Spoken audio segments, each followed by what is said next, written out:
നമസ്കാരം. ഞാൻ അനിൽ വി നാഗേന്ദ്രൻ. ഞാൻ ഇപ്പോൾ തമിഴിലൊരു സിനിമ വീരവണക്കം എന്ന പേരിൽ ചെയ്തിട്ടുണ്ട്. ഓഗസ്റ്റ് 29 തമിഴ്നാട്ടിലും കേരളത്തിലും അത് റിലീസ് ചെയ്യുകയാണ്. തമിഴ്നാടിൻ്റെയും കേരളത്തിൻ്റെയും ചരിത്ര പശ്ചാത്തലത്തെ അല്ലെങ്കിൽ ഇന്നത്തെ സാമൂഹ്യ പശ്ചാത്തലത്തെ അടിസ്ഥാനമാക്കിയിട്ടുള്ള ഒരു ചലച്ചിത്രമാണ് വീരവണക്കം. തമിഴ്നാട്ടിലെ ചില ഗ്രാമങ്ങളിൽ ഇന്നും ജാതിപരമായ വിവേചനങ്ങൾ വളരെ ശക്തമായിട്ട് നിലനിൽക്കുന്നുണ്ട്. അതിനെതിരായിട്ട് അവിടെ നല്ല പോരാട്ടങ്ങൾ നടക്കുന്നുണ്ട്.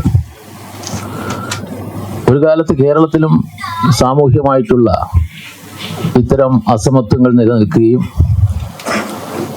നവോത്ഥാന പ്രസ്ഥാനം, Indian national Congress, communist party ഇവരെല്ലാം തുടർച്ചയായി നടത്തിയിട്ടുള്ള പ്രക്ഷോഭ സമരങ്ങളുടെയൊക്കെ ഫലമായിട്ട് അത്തരം അനാചാരങ്ങളും അന്ധവിശ്വാസങ്ങളും അസമത്വങ്ങളും വലിയൊരു പരിധി വരെ മാറുകയും കേരളം നല്ല ഒരു മാതൃകാ സംസ്ഥാനമായി മാറുകയും ചെയ്തു.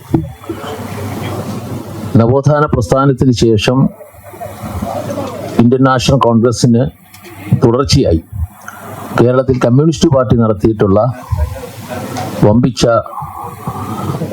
സാമൂഹ്യ പോരാട്ടങ്ങൾ, അതിന് നേതൃത്വം കൊടുത്ത കമ്മ്യൂണിസ്റ്റ് പാർട്ടിയുടെ ആദ്യത്തെ സെക്രട്ടറി സഖാവ് പി കൃഷ്ണപിള്ള, അദ്ദേഹത്തിൻ്റെ ഒരു ജീവചരിത്ര സ്പർശി കൂടിയാണ് ഈ ചിത്രം.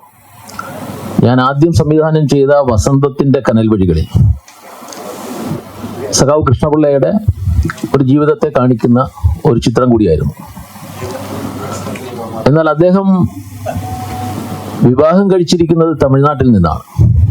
1940കളുടെ തുടക്കത്തിൽ അദ്ദേഹം ഇടലാക്കുടി ജയിലിൽ കഴിയുമ്പോഴാണ് ജയിലിൽ നിന്ന് രഹസ്യമായി ഈ സഖാക്കൾക്ക് രേഖകളും മറ്റും കത്തുകളും കൈമാറ്റം ചെയ്യുന്നതിന് അദ്ദേഹം കണ്ടെത്തിയ ഒരു യുക്തിപൂർവമായ ഒരു പ്രവർത്തനത്തിലാണ് തങ്കമ്മ എന്ന് പറയുന്ന ഒരു പെൺകുട്ടിയുമായിട്ട് അദ്ദേഹം പരിചയത്തിലാവുന്നതും പിന്നീട് അവർ തമ്മിലുള്ള സ്നേഹബന്ധം ആകുകയും പിന്നീട് അദ്ദേഹം ജയിലിൽ നിന്ന് പുറത്തു വന്നിട്ട് അവരെ വിവാഹം കഴിക്കുകയും അതിൽ തുടർന്ന് വലിയൊരു സംഘർഷ നിർഭരമായിട്ടുള്ള ഒരു പ്രണയവും ജീവിതമായിരുന്നു അവരുടേത്.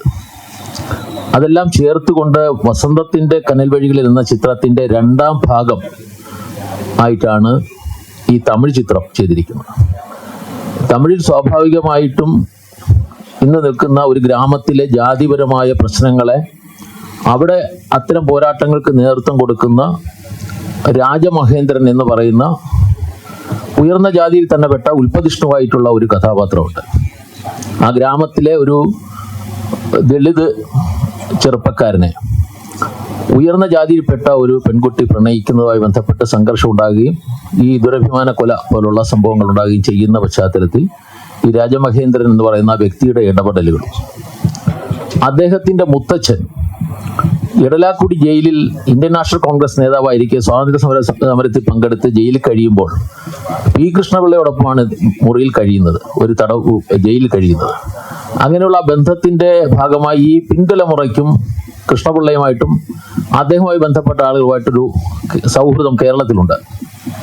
അങ്ങനെ ഒരു ഗ്രാമത്തിൽ നിന്ന് അദ്ദേഹം കുറച്ച് മനുഷ്യരെ, തമിഴ്നാട്ടിലെ ഗ്രാമത്തിലെ കുറെ ആൾക്കാരെ കേരളത്തിലെ പോരാട്ട ചരിത്രം പറഞ്ഞു കൊടുക്കാനായിട്ട് കൃഷ്ണപിള്ളയുടെ തുടർച്ചയായി നിൽക്കുന്ന ചിരിത എന്ന് പറയുന്ന ഒരു അമ്മയടുത്തേക്ക് കൊണ്ടുവരുന്നതാണ് ഈ സിനിമയുടെ ഒരു തുടക്കത്തിലുള്ള ഒരു പ്രധാനപ്പെട്ട ഭാഗം.